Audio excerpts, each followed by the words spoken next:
Nakakabahala ang mga pahayag na narinig natin nitong mga nakarang araw. Nandyan ang walang pakundangang pagmumura at ang pagbabanta ng planong ipapatay ang ilan sa atin.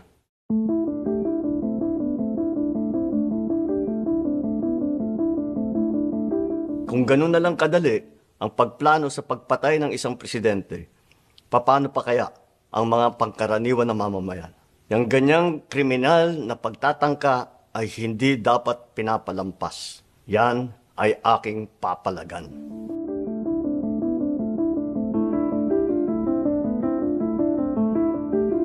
May kinausap na ako na tao. Sinabi ko sa kanya, kapag pinatay ako, patayin mo si BBM, si Lisa Araneta, at si Martin Romales. No joke. Our request for OBP Personnel to sit together. We don't trust anyone anymore in this country. We don't expect justice anymore in this country. This is clear political harassment. This is clear political persecution. Pag-threat sa'yo, wala. Pag-threat sa kanila, national security.